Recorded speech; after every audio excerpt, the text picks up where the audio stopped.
तो आज हमारे साथ अल्कागो ग्रुप का मैनेजमेंट जुड़ रहा है और आज हम इनसे जानेंगे कि अलग अलग देशों में कारोबार को लेकर इनकी स्थिति क्या है, ग्लोबल सप्लाई चेन में आखिर किस तरह का सुधार देखने को मिल रहा है, साथ ही फेस्टिव सीजन की बात करें तो डिमांड ट्रेंड किस तरह का है। और इसी पर बात करते हैं, हमारे साथ कंपनी के chief strategic officer Ravi Jakhar जुड़ गए हैं।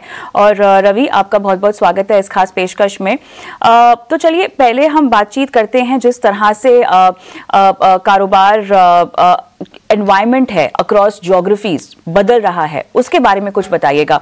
आई थिंक जब आपसे बात हुई थी पहले तिमाही के नतीजों के बाद तो काफी कुछ आपने यहाँ पे दर्शाया था इन टर्म्स ऑफ ज्योग्राफीज, क्या क्या बदल रहा है, किस किस तरह के ट्रेंड्स बदल रहे हैं, उसमें कुछ लेटेस्ट है जो कि आप ऐड कर पाए? जी बिल्कुल। तकरीबन 5 महीने पहले जब हमारी लास्ट बात हुई थी तब मैंने आपको बताया था कि जो सेकेंड हाफ है वो एक अच्छा लग रहा है। 2-3 महीने बाद से एक अपवर्ड ट्रेंड चालू होना चाहिए, जो कि हमारे बिजनेस में रहा है। जुलाई ऑनवर्ड्स अगर आप देखेंगे तो वॉल्यूम्स लगातार इंप्रूव हुई हैं। अगर हम जुलाई और अगस्त के मंथ की बात करें, हम लोग ऑलरेडी अपना मंथली अपडेट दे चुके हैं। दोनों महीनों में 8 लाख से ज्यादा क्यूबिक मीटर हमने एलसीएल बिजनेस किया था।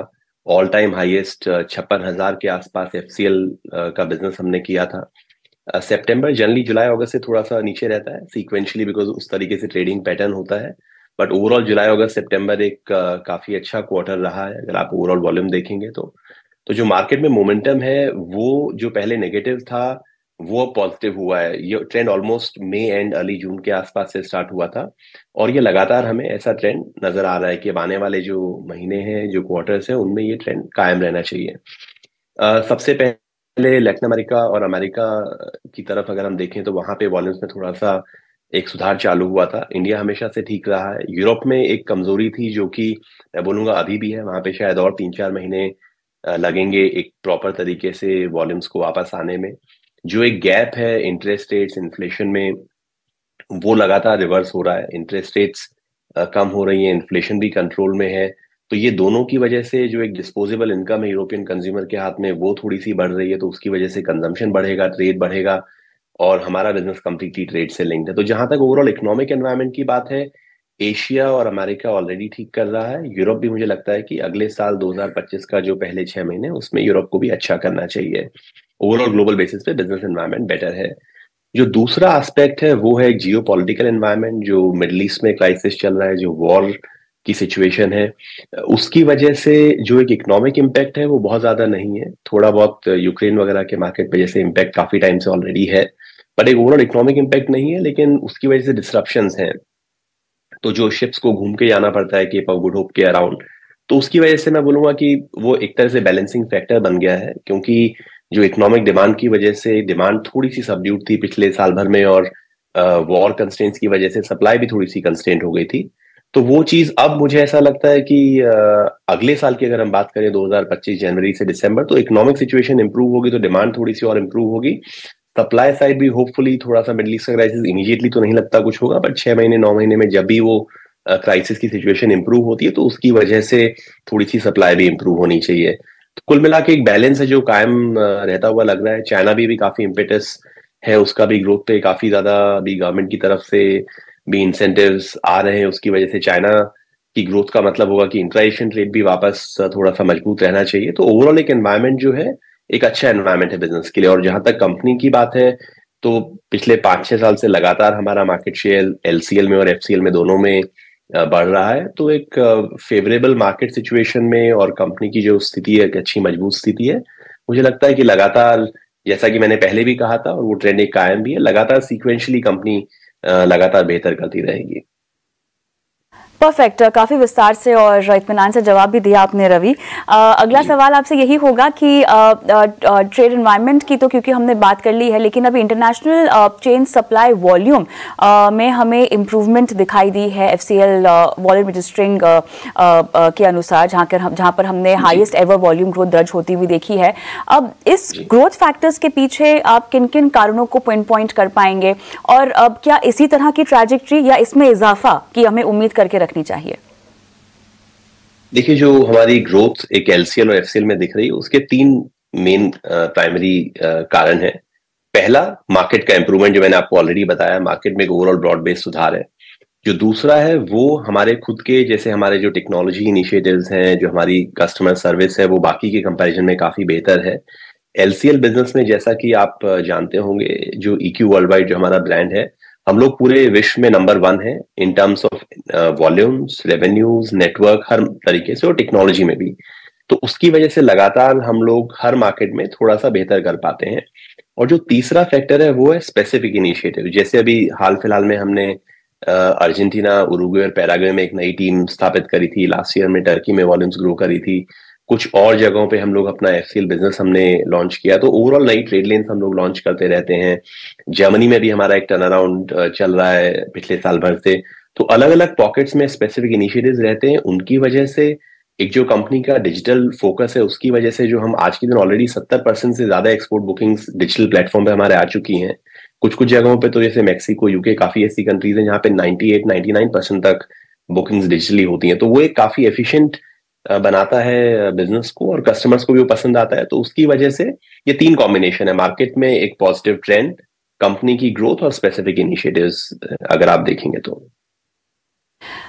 रवि, ये बताइएगा कि यहाँ पर गति ने जनरल प्राइस हाइक लिया है लगभग 10% का, जो कि 1 जनवरी से लागू हुआ है। अब इसको ध्यान में रखते हुए किस तरह के मार्जिन्स को लेके टारगेट आपने सेट किए हैं FY 25-26 के लिए? जी, सो फॉरवर्ड गाइडेंस तो हम लोग स्पेसिफिकली नहीं देते हैं, लेकिन अगर आप डायरेक्शनली देखेंगे तो जो बिजनेस है उसमें 3 चीजें काम आती हैं। एक जो हमारा रेवेन्यू है, अगर आप देखेंगे तो वॉल्यूम ग्रोथ हमारी स्ट्रांग रही है, लेकिन पिछले साल रेवेन्यू ग्रोथ वॉल्यूम ग्रोथ के कंपैरिजन में उतनी अच्छी नहीं थी। तो एक जनरल प्राइस इंक्रीज जो है उसकी वजह से यील्ड इंप्रूव होगी, तो रेवेन्यू भी वॉल्यूम के साथ साथ में बढ़ता हुआ नजर आएगा। उसके बाद में जो दूसरी चीज है वो कॉस्ट है। अब कॉस्ट के ऊपर हम लोग लगातार मंथली अपडेट दे रहे हैं। पिछले 12-13 महीने से मार्च में ऑलमोस्ट हमने 95% अचीवमेंट ऑलरेडी कर लिया था जो हम चाहते थे वहां पे। तो पिछले साल जो अप्रैल 2023 से मार्च 2024 की जो जर्नी थी, वो कॉस्ट में हमने ऑलरेडी काफी कमी लेके आए थे हम लोग। तो अगर वो कॉस्ट वो निचले स्तर पे जो आई थी वो लगातार चल रही है। आज भी हमारा नेटवर्क काफी एफिशिएंट है। तो एक इंडस्ट्री बेस्ट कॉस्ट के साथ में अगर एक सही रेवेन्यू आता है, जिसके लिए इंपॉर्टेंट था जनरल प्राइस इंक्रीज, बिकॉज सारी कॉस्ट बढ़ी है, इन्फ्लेशन हुआ है, स्टाफ एंड G&A कॉस्ट बढ़ी है, वेयर हाउस इंफ्रास्ट्रक्चर हम लोगों ने इंप्रूव किया है। तो नेचुरली जो है उसके लिए जरूरी है कि प्राइस भी वाजिब हो। तो एक रियलिस्टिक प्राइस और लोअर कॉस्ट बेस के साथ में जो है प्रॉफिट सिचुएशन इंप्रूव होनी चाहिए आने वाले समय में। रवि, फ्रेट रेट्स के ट्रेंड्स के बारे में कुछ बता पाएंगे? किस तरह का शेप अप फिलहाल बनता हुआ दिखाई दे रहा है? जियोपॉलिटिकल टेंशन मेरे ख्याल से एक अहम फैक्टर होगा जो इस पर इम्पैक्ट कर सकता है या इसको दिशा दे सकता है, कुछ बताइएगा।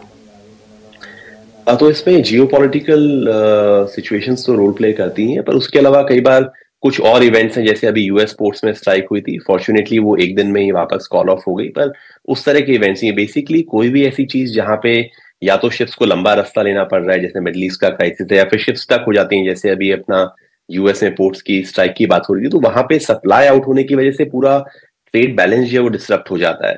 और अगर 2-3% भी एक बार के लिए कैपेसिटी कंस्ट्रेंट होती है तो उसकी वजह से एक इमीडिएट इम्पैक्ट आता है। काफी हद तक आप इसको ऑयल इकोनॉमी से रिलेट कर सकते हैं, जहां पे माइनर वॉल्यूम फ्लक्चुएशंस में भी मेजर प्राइस फ्लक्चुएशंस आते हैं। तो उस तरह की सिचुएशन रहती है। फिलहाल खैर वो स्ट्राइक भी कॉल ऑफ हो गई है। मिडिल ईस्ट का क्राइसिस जैसा है वो यथास्थिति बनी हुई है। तो जो फ्रेट रेट्स एक बार जुलाई के आसपास पीक हुए थे, फिर थोड़े से करेक्ट हुए थे, आज के दिन एक नॉर्मल रेट पे है, जो मुझे लगता है कि अगले 5-6 महीने में वही ट्रेंड रहना चाहिए। एक थोड़ी सी सीजनलिटी आती है, कहीं पे चाइनीज न्यू ईयर है या कुछ मंथ है, वहां पे वापस थोड़ा सा सॉफ्टनेस आती है वापस डिमांड के साथ में, बट एक माइनर फ्लक्चुएशन ही यहाँ से मुझे रेंज बाउंड लगती है, अनलेस की कोई बड़ा इवेंट जैसे कि पोर्ट स्ट्राइक या कुछ की वजह से डिस्ट्रप्शन आता है। पर फिलहाल ऐसा नहीं लगता है कि कुछ नया डिस्ट्रप्शन आएगा। तो मैं बोलूंगा कि जो अभी करंट फ्रेट लेवल्स है वहां से रेंज बाउंड रहना चाहिए। देखिए, यहाँ पर त्योहारी मौसम का तो आगाज हो ही चुका है। आप बताइए, अगर बहुत जल्दी हो ये सवाल पूछना, लेकिन अगर कुछ तरह के ट्रेंड्स आप देख पा रहे हो डिमांड ग्रोथ को लेकर, किस तरह का मोमेंटम फिलहाल बनता हुआ दिखाई दे रहा है, और इसी को ध्यान में रखते हुए ग्रोथ एक्सपेक्टेशंस फिर कितनी और बढ़ा लेनी चाहिए? जी, तो इंटरनेशनल बिजनेस में जनरली वो क्रिसमस के अराउंड टाइमिंग रहती है, तो जुलाई के आसपास मार्केट में मोमेंटम आता है, जो ऑलरेडी हम लोग देख रहे हैं। और जो डोमेस्टिक मार्केट की हम बात करें तो मैं कहूंगा कि एक अगस्त सितंबर के आसपास से एक फेस्टिव सीजन में डिमांड आती है। बट ओवरऑल अगर आप देखेंगे तो किसी भी कंज्यूमर गुड्स में भी अगर आप देखेंगे तो उतनी डिमांड हाइक इस बार नहीं नजर आई है जो ओवरऑल कंजम्पशन डिमांड है। बट लेकिन अगर आप आने वाले 3-6 महीने देखें तो मुझे लगता है कि मानसून अच्छा रहा है, रूरल डिमांड इंप्रूव होनी चाहिए।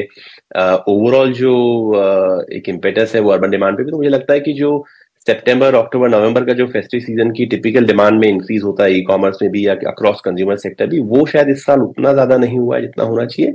बट कंसिडरिंग कि एक रूरल इनकम इंप्रूव होगी, जो टिपिकली ये जो अपना अभी की जो मानसून की फसल है उसके रीपिंग के बाद में, तो मुझे लगता है कि अक्टूबर से मार्च अप्रैल के बीच की जो 5-6 महीने जो टिपिकली मार्च में एक पीक आती है वो अच्छी आनी चाहिए, मुझे ऐसा पर्सनली लगता है। यहाँ पर FY25 के लिए ग्रोथ लेवल्स अगर हम पूछना चाहें तो क्या होंगे? रेवेन्यू एक्सपेक्टेशंस को लेकर आप किस तरह के आंकड़े बता सकते हैं? तो अगेन मैं डायरेक्शनली आपको बता सकता हूँ, जैसा मैंने बोला कि इंटरनेशनल बिजनेस में सीक्वेंशली हमें हर क्वार्टर स्ट्रांग लग रहा है क्योंकि एक मार्केट में रिकवरी और प्लस कंपनी स्पेसिफिक इनिशिएटिव्स हैं। और डोमेस्टिक बिजनेस में भी लगातार जो है अब गति के जो ऑपरेशंस हैं वो काफी स्टेबलाइज हो गए हैं, कॉस्ट कंट्रोल में है, अच्छी सर्विस है। तो लगातार हम लोग जो अपना एक मार्केट शेयर गति ने ओवर द ईयर्स खोया था वो हम लगातार रीगेन कर रहे हैं, तो उसकी वजह से एक पॉजिटिव ट्रेंड रहना चाहिए। टिपिकली नेचुरली मार्च एक स्ट्रॉन्ग मंथ रहता है, बीच में नवंबर में थोड़ी सी गिरावट रहती है, तो मंथली ट्रेंड है, बट ओवरऑल एक स्ट्रक्चरली पॉजिटिव डायरेक्शन मुझे लगती है। और जो हमारा कॉन्ट्रैक्ट लॉजिस्टिक्स बिजनेस है उसमें हमने काफी कॉन्ट्रैक्ट्स साइन किए हैं जिसकी वजह से ग्रोथ नजर आ रही है। वो मोमेंटम आपको कंटिन्यू होता हुआ दिखेगा, एटलीस्ट अगले 6 से 9 महीने की अच्छी ग्रोथ उसमें दिखती है। रवि, बहुत अच्छा लगा आपसे बातचीत करके, काफी विस्तार से तमाम सवालों के जवाब दिए और हमारे दर्शकों का मार्गदर्शन किया। धन्यवाद आपका। जी बिल्कुल, थैंक यू कविता। और हम रुकेंगे छोटे से ब्रेक के लिए।